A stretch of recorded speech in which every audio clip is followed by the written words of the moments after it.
So, welcome once again to another issue of Window on the East with me, Ben Aris, the editor of BNE IntelliNews. I'm joined today by Professor Axel Schneider, who is a historian and the head of sinology at the University of Goettingen. He's also one of Germany's leading experts on China.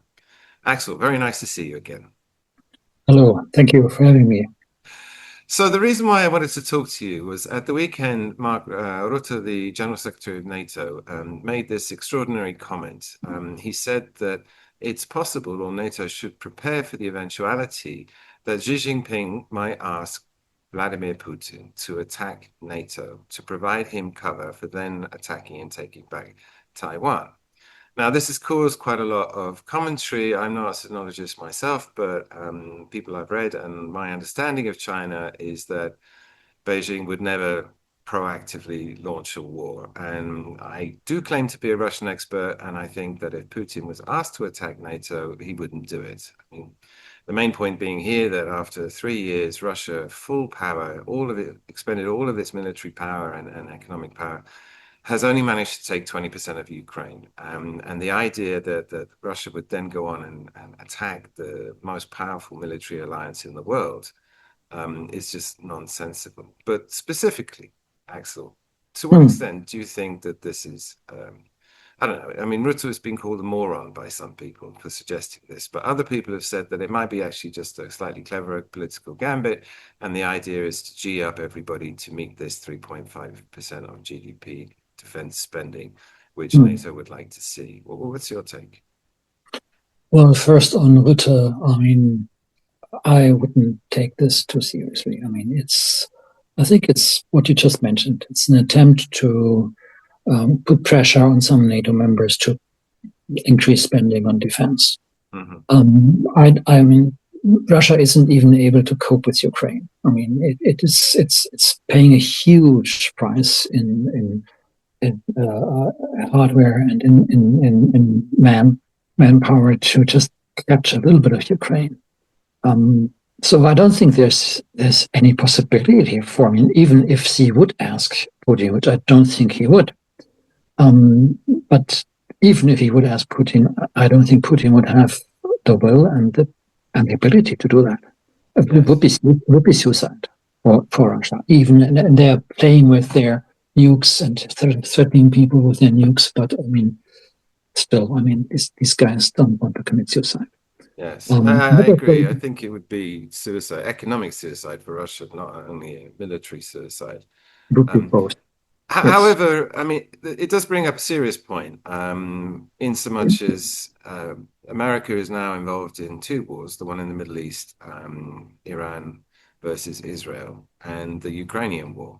Trump just stopped, although he's in the last 24 hours reversed his decision, but stopped supplying Ukraine with the key Patriot missiles that it needs for its air defenses against the Russian bombardment. And part of the reason is Hegseth has said that the US are running low on these missiles. And given that Israel just fired off thousands of these things in what is essentially a same attack, that the Iranians were sending missiles at Israel and Israel's using the same Patriots to defend it itself. And it's also obviously run down its stock. And it's also clear that the Americans care a lot more about Israel than they do about Ukraine. And they're going to have to resupply Israel with this air defense, and they don't have enough. And Israel is going to need, all the Patriots again, because tensions are still high, and there is a chance that the war will break out again. If you add to this mix a Chinese attack on Taiwan, that I don't know if you have a view on this, but there's no way that the Americans can actually support three big wars like that at the same time. Yeah. Well, this is very hard to judge because nobody really knows what's going on in Trump's brain. Maybe even he himself doesn't know.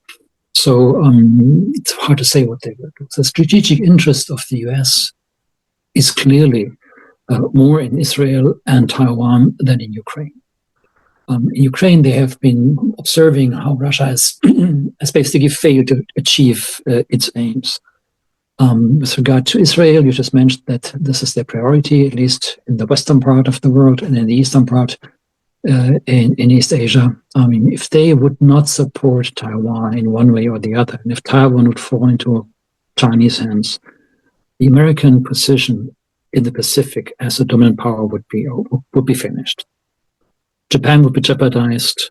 Um, the the Chinese would basically be the dominant hegemon of the Western Pacific, and that's something the U.S. cannot want to happen, cannot want to see.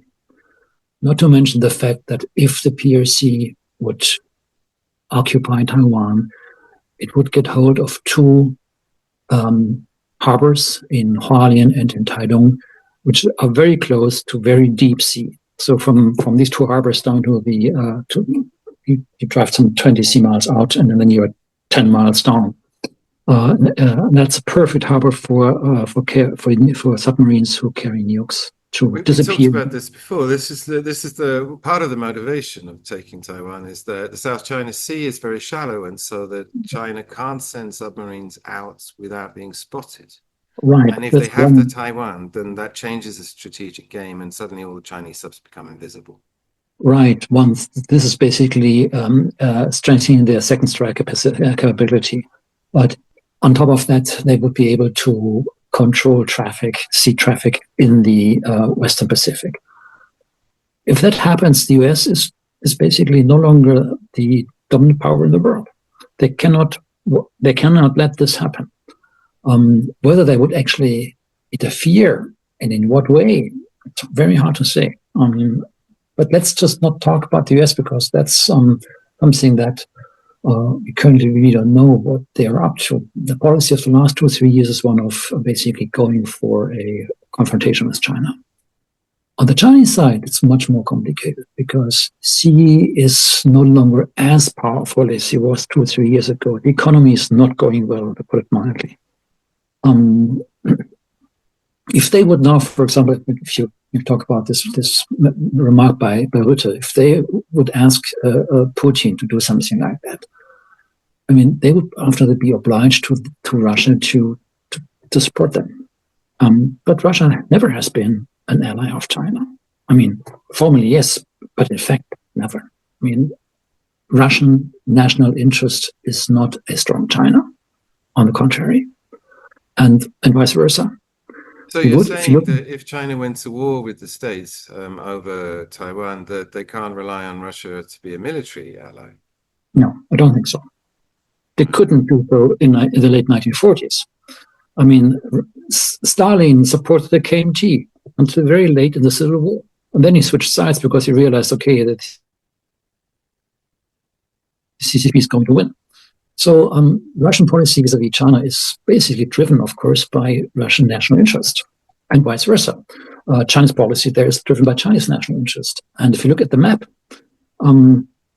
they both are very vulnerable on their southern, in the case of Russia, and on the northern border in the case of China. So it is, I don't think that the Chinese-Russian alliance, as it's being described nowadays in the media, is really very strong. It's been called a marriage of convenience. I think with the advent of things like the BRICS, which we'll come on to in a bit, actually, I want to talk about that too. That it's gone a bit further than that. But everybody I talked to about China said, look, it's always first and foremost Chinese national interests. That's the only thing they care about. And they take a long game with that. And they're willing to dump everyone, including Russia, as soon as it's not in their national interest to do it. Of course they will. And they've been basically profiting from the war in Ukraine by getting cheap energy from Russia. It is. I don't think there is a real alliance. It's at least not an alliance driven by shared interest. Currently, the alliance is driven by a common enemy, but that can change quickly. So to play devil's advocate before we leave this topic, isn't this actually the perfect time for China to make a move on Taiwan? In so much as we said already that America's stretched between the Middle East and the Ukraine war, and it doesn't have, and it's depleted a lot of its reserves, strategic reserves. Well, no, it's kept its strategic reserves, but its surpluses, it's depleted. And that if China wanted to make a military move against Taiwan, now is the time to do it. I mean, is that true? And if they don't do it, why not? Well, I'm not so sure because we don't really know very well how good Taiwanese defenses are.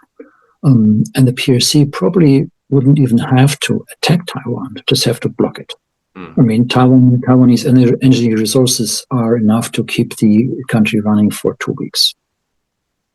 And then So, it would capitulate. to- yes, and then they basically everything goes down. I mean, so if the mainland Chinese Navy would start to block Taiwan, then it depends on what the US is going to do. If they would, for example, escort some ships into Taiwanese waters, or to say. And the PRC doesn't even have to do it with its national navy. It just can send some fisher boats, this kind of maritime militia type of approach to kind of to make life for Taiwan very difficult.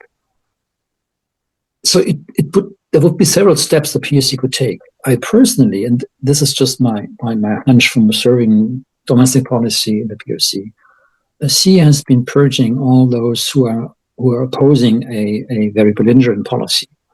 And yet, given how bad the economy is in China, the gamble would be huge. If they don't win this conflict, if they look bad, the whole regime could go down. I'm not sure. I'm not sure they're willing to take the risk right now. So what is, I mean, explain to me the mentality behind it, because I mean, again, from my seat, looking at it from the Moscow perspective, if Putin was in charge, he would do the blockade. He would take it, and he would see the weakness that is the US and NATO's falling to pieces in the sense that the arguments going on over this defense thing is. And the lack of the massive underinvestment made in Europe, which has been highlighted again by the war in Ukraine, now has a perfect opportunity. And Putin, being the opportunist and adventurer that he is, he would do it. But what's the thinking? I mean, you're saying that yes, the PRC has it's a huge political gamble for it, but then they also made it perfectly clear they want Taiwan back. Are they just going to take the Of course, same they thousand have to. year mentality and just wait for it to fall like a ripe apple into their hands at some point in the future? I'm not. Yeah, well, it's very hard to say. The PRC doesn't have much of a choice. It cannot give up that claim. They need to get Taiwan back. It is for historical reasons. Whether these historical reasons are made up or not is not the question. As long as the Chinese believe in them, they are a reason to act. It is for the stability of the regime.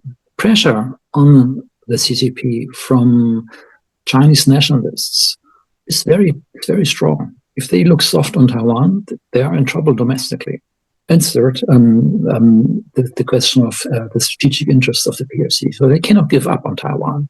On the other side, let's not forget the PLA has fought its last major conventional war in 1953. They have zero experience in waging a war. Zero. Absolutely nothing. And it's very hard for them to predict how the Navy and the Air Force will kind of work together in an attack on Taiwan. It's a huge gamble. So it might in the end depend on how confident the military is and how, let's say, desperate Xi is looking for an area where he can perform. Currently, I don't expect it to happen. I don't think So so. I think the number is just too high. it sounds like the policy is creeping strangulation. I mean, not do anything extreme. And there seems to be two aspects of that, which is slowly building up your hold on the whole South China Sea, all these Yeah. artificial islands that, and at the same time, Taiwan has been shorn of allies through diplomatic pressure, hasn't it? The number of friends it has been reduced each year, that my guys in Taipei were telling me.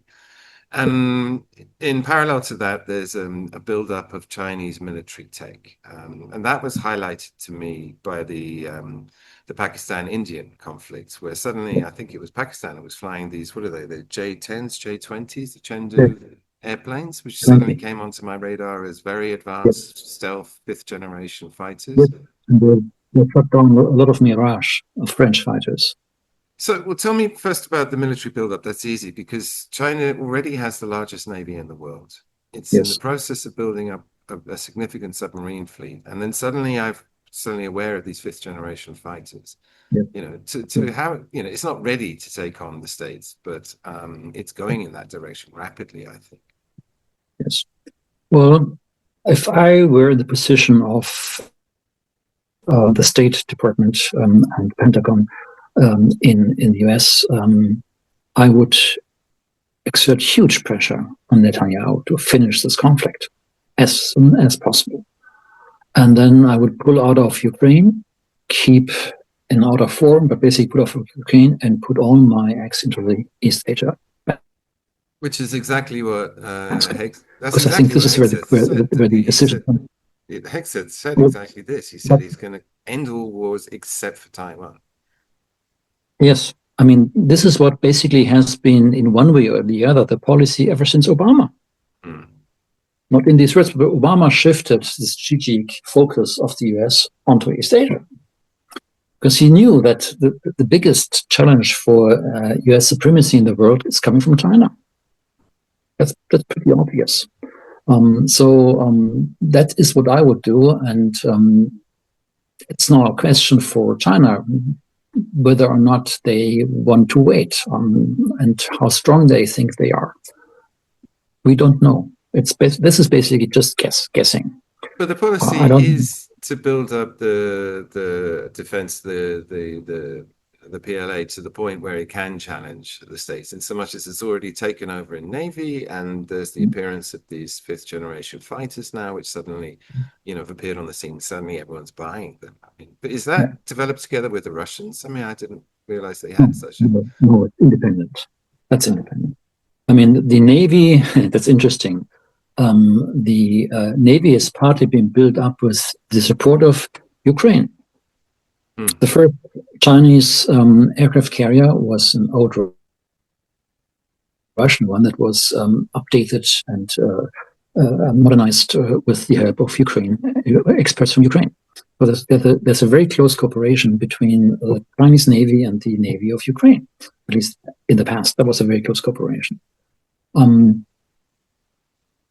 Again, I mean, having these weapons is nice, but if you have never used them in an actual conflict, it's very hard to predict what will happen.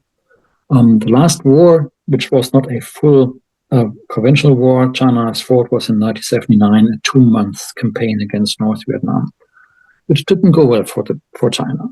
They basically had to retreat because they got beaten up by the Vietnamese.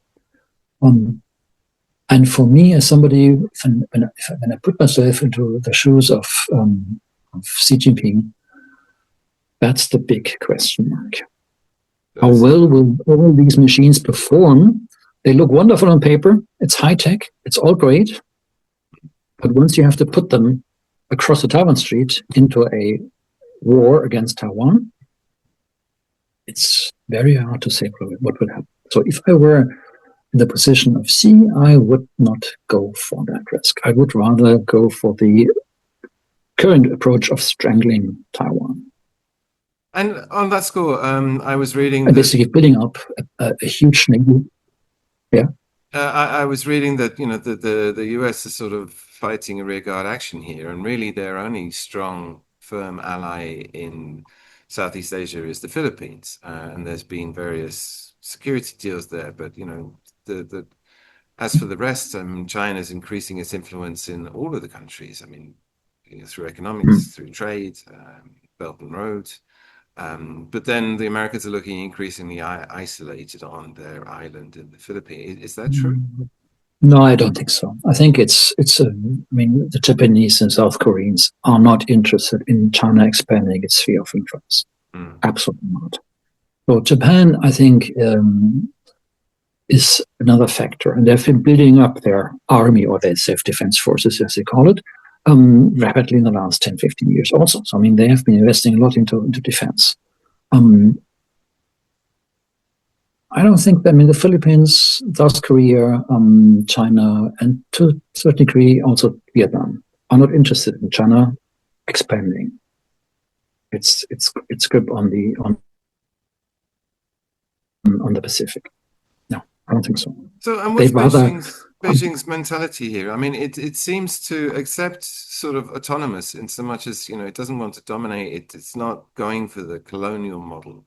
It's more like we're partners and we trade, but you have to be conscious of our interests, Chinese interests, but we're not going to force you to do anything like the West, where you force people to have gay pride marches. So China doesn't play that way.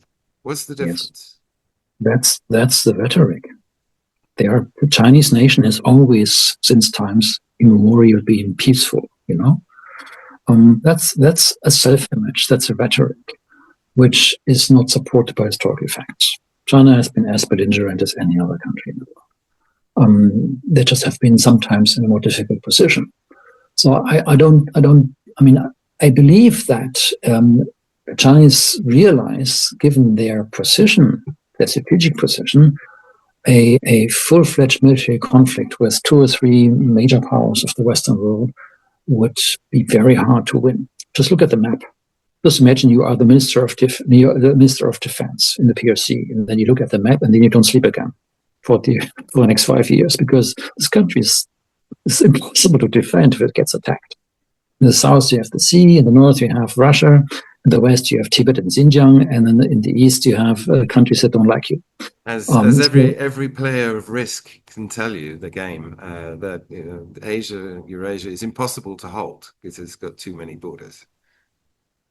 You know this game, Risk? Yes, just too many borders. Yes, I know. So I think it is not that the Chinese are peaceful as they claim, but they are just realists. They know what they can do and what they can't do. Which is, I think, another reason why an attack on Taiwan currently is not imminent. I don't think it will happen the next months or 1 or 2 years. Is there some sort of diplomatic compromise that could be done here? I mean, we're both sitting in Germany, and went through the Second World War in my father's lifetime, and yet the European Union, the economic cooperation that's come since, even when I was a kid, Germans and Nazis was a thing. My children, who are, half German, it's not a thing. And I think for Brits as well, it's not a thing anymore. And with that economic bind between Taiwan and China, could they not form some sort of union? Is there not a diplomatic solution to this, which doesn't involve one country taking over the other or starting a war? Is that possible? Well, this is what I would hope for, but I'm not terribly optimistic about that option, because what China wants is full-fledged control of Taiwan. And this one country, two systems formula they had in the past is dead after Hong Kong and the experience in Hong Kong. Nobody believes in that anymore. Not many people believed in that before, but now it's dead. So they want full control. And Taiwan is a democracy.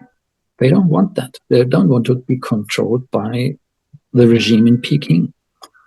That's on the political side. On the historical side, just look at how the German reunification is. It's called. I call it the occupation of East Germany by the West.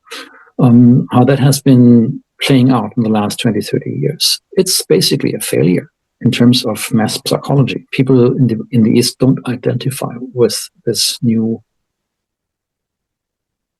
West German expanded state in a way that we hoped for in the beginning. And we only were separated from each other for something like 30 years, 40 years, not more than that. Yeah. Taiwan has not been part of China, mainland China, since 1895. This is 130 years. It's a century of humiliation, which is called on the mainland. It's 130 years during which no stone was left on the other in China. I mean, just the whole country was turned upside down several times. And all the historic experiences, all the cultural experiences of the Taiwanese are vastly different from the mainland. So in terms of the psychology of the Taiwanese, They don't want that either. Of course, they also don't want to go to war. But I don't think there is a possible support for a unification or for some kind of truce with the PRC on the Taiwanese side. On the other side, for the mainland Chinese, it's exactly the opposite. For them, Taiwan is the last remnant of the century of imperialist humiliation. And the aforementioned strategic aspects. They cannot let go of Taiwan. And if you look at these two constellations, it's a recipe for conflict, for disaster.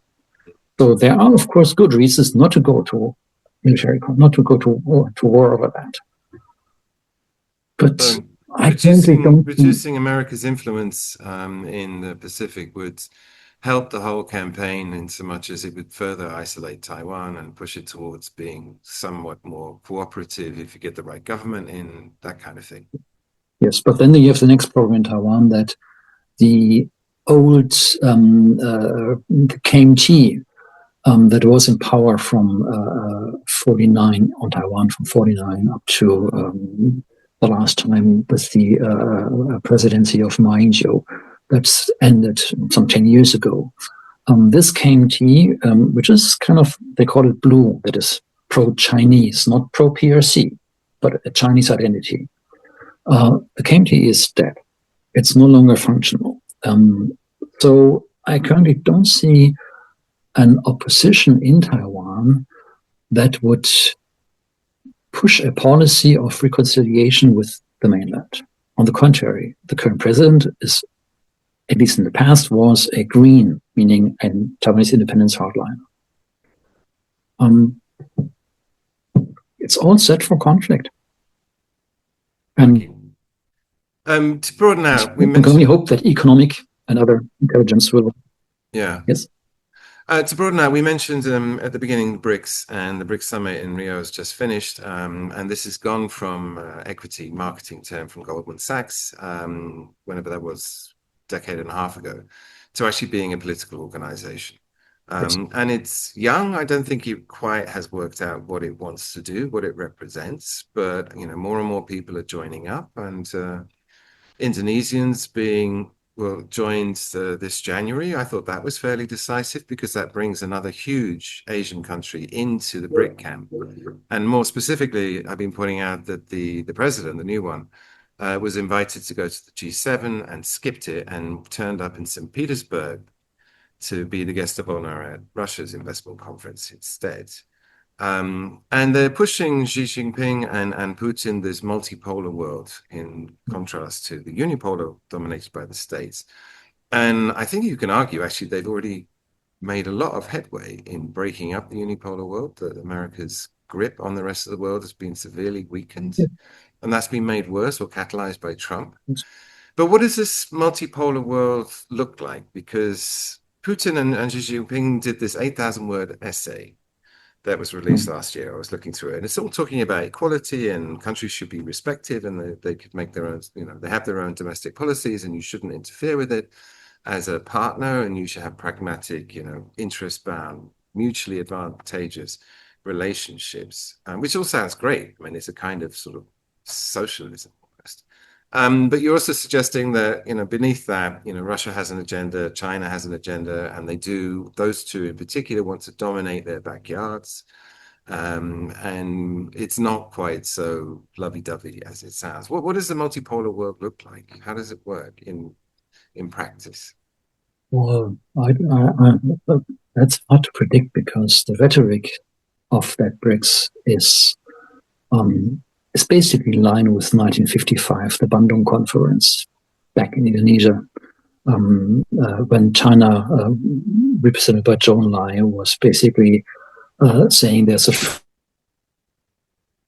first world, the West, there's a second world, which is Russia and the Communist bloc, and then there's the third world, which are countries independent of these two major blocs.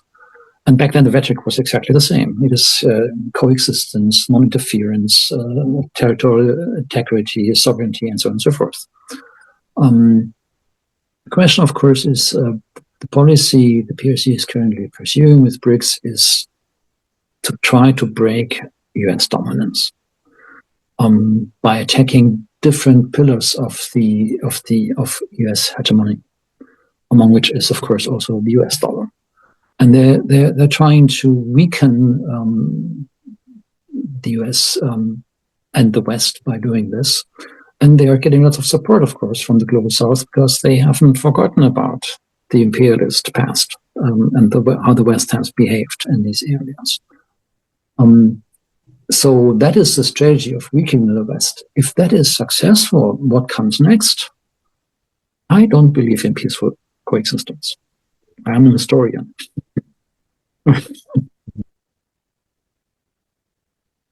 So we have now 80 years of peace in Western Europe, and that's a rare exception. Yeah. So they're just, in effect, they're going to swap one set of masters for another. Because I was going to say, the West is selling itself like our system's better because democracy is the best system in the world, and we have values, and these values are supposed to count for something. However, I mean, particularly the US behavior with what's been going on with Israel and particularly Gaza, it looks like all those values have just been thrown out the window because there's a slaughter going on there, should not be condoned, and yet blind eyes are being turned to it, and weapons are being flown into Israel to kill people. And so I think if you look at it from the global South point of view, any pretense that these values are real in the Western world has been shredded. And I don't know what that does to their policy as a result. Well, when I listen to my Chinese friends, people in China who are actually trained in the West and in principle pro-Western, when they observe what's going on there, they just can't believe it. And I can't believe it. But it's actually not new. So it's not that we are throwing the values out of the window. They haven't been there in the first place. There's nothing to throw out. They have been violated too often. They have been overruled by national interests, by strategic interests too often in the past 30, 40 years to be very convincing. And this Western emphasis on values, as much as I personally identify with not all, but many of them, this always implies that the Chinese and the Russians don't have values. Now, I'm not talking about Putin's Russia, but the Chinese regime has values, just different from ours. And these values are not just staying in power, which of course they want to. It's a dictatorship, or it's an authoritarian system. But if you look at what the Chinese have been achieving in the last 40, 50 years in terms of social values, there are no people starving anymore in the PRC. People get rich, have an affluent life, at the price of not enjoying a lot of those political values we deem to be very important. So there is, of course, a conflict. But it's not a conflict of here values and there ruthless dictatorship. It's a conflict between here a system that is based on political values, putting social aspects in second position at best. In China, it's the other way around. For the last half century or 40, 45 years, China's been putting social values in the center of their policy. This is very interesting. I mean, the values that underpin. I mean, could you describe it? We did a piece a while ago about the Moscow consensus, and the difference between the Washington consensus and the Moscow consensus is Washington. The core, the fundamental element of the Washington values is individual happiness. The right to live free and prosper. Whereas the Moscow consensus, and maybe this is for a legacy of the Soviet days, but the individual is expected to sacrifice part of their freedoms for the good of the state. And the state plays a much bigger role. I mean, is that fair? Is that also how the Chinese think, or what do you think? Yeah, well, this way of phrasing it sounds a bit like the individualist West and the collectivist East. I don't buy that story. I mean, of course, the state is much more important in China than it is in our Western liberal democracies, for obvious historical reasons, because even in our Western liberal democracies, those countries that were developing late, like Germany, had a much stronger state than in, let's say, France and the Netherlands and the UK, because the state was needed to push a policy of modernization. And the power of the Chinese state is partly motivated by the same rationale. They needed to have a strong central actor to push modernization and to keep the country together. But it doesn't boil down to, it can't be reduced to collectivism.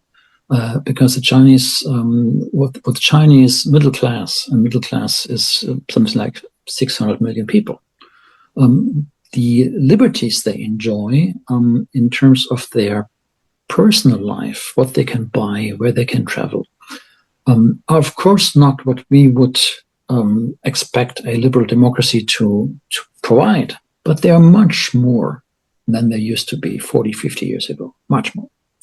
So it's always a matter of what you compare the current situation with. And this is actually the biggest threat to the regime right now, that the economy is not going well and that these achievements are not being jeopardized. And do the people in China, do they want more liberalism? I mean, the politics, is that important to them, or are they happy to make this compromise? Yes, they want more freedom. No, well, let's put it like that. I mean, they don't like the regime. They don't like the regime because they think the regime is corrupt. It's working into its own pockets. On the other side, the regime is time and again achieving something in the economic field and is keeping the country together and is representing China to the outside. And is now trying to kind of beef this up with some kind of ideology, the Xi thinking, the Xi ideology, which doesn't really convince many people. So, yes, they want more freedom, but they are not prepared to rock the boat to achieve exactly. I was going to say that I mean, I can explain to you the motivation of the Russians is that they don't like the Putin regime. They think he's been there too long. Nevertheless, they're grateful to the stability that he gave at the end of Yeltsin and also to the prosperity that he's overseen. You know, people's lives have gone from absolute chaos, poverty, to having jobs, careers, families. And what drives them, why there are no protests against Putin, against the war, is that people are more afraid of losing what they gained than they are of gaining freedoms that for them are not that important at the end of the day. So they're willing to just lump it, as it were. Sounds like the same thing in China. It's comparable, yes. It's comparable. On the other side, those who have money are buying property abroad, trying to get money into foreign accounts and preparing for the worst case scenario. Of course, they all have these strategies to leave in case things go wrong. Final question. Do you think the BRICS is actually going to become something? As I said, I think it's a young organization. It's trying to work out what it wants to do. But certainly, if you listen to Putin, he's saying that the BRIC nations now are the biggest economically, the biggest in terms of resources, and the biggest in terms of number of people in the world. And we are now the top dog, not the West. And they're working towards that. But there's also these rivalries because you've got in parallel the G20, which is sort of led by China, India, that has slightly different agenda that wants more economic cooperation. I'm not sure how this is all going to play out, but certainly we've now got a functioning, effective, completely non-Western organization where the cooperation is growing. And that's, again, the US is looking at China as a rival, but, you know, actually, I think the rival might be the coordinated cooperation amongst the BRICS that is already outgunning the West in so many ways. Yes. Well, this is, of course, correct. And I think we should watch this block much more closely, and we should have much more experts on that. We don't have too many people understanding what's going on there. On the other side, if you look at the countries that are under this umbrella, and their historical, cultural, political background, their strategic differences, their economic differences, I don't think it would be too surprising to see them fall apart if their common enemy, the West, is clever or is no longer a threat to them. Currently, it is still a threat, and BRICS is united by their common enemy. I don't think that the BRICS countries have enough in common to stay together and pursue one policy once the common enemy is gone. Or if the common enemy is clever enough to exploit their differences, which currently it's not. Yes. No, Trump's changed everything. Ironically, I think he's just the catalyst that's driving this process a lot faster Well, than it's what is. amazing how Trump makes Xi look good. Yes, yes. I mean, 5 years ago, I mean, nobody would have praised Xi for anything. Mm. And we still don't praise him, but he's out of the media. I mean, he's no longer the empire of evil or the big threat. Trump is much more dangerous. And that makes the Chinese are very happy about Trump. Yeah, They no, just like it. Putin too. Putin too. I mean, they keep talking. I mean, they get on very well. And I think Putin, the key for him, I mean, he's under these extreme sanctions. And the thing with sanctions is they usually last at least one, if not two generations. And with Trump, he has a real opportunity to get them lifted. Trump would do that. But it's kind of once in a lifetime opportunity. If he doesn't manage to get Trump to push a deal on Ukraine to lift the sanctions, then they'll stay there forever. And it's interesting as another thing I think holding China back because China's very cautious. It doesn't want to get caught up in that whole sanctions thing.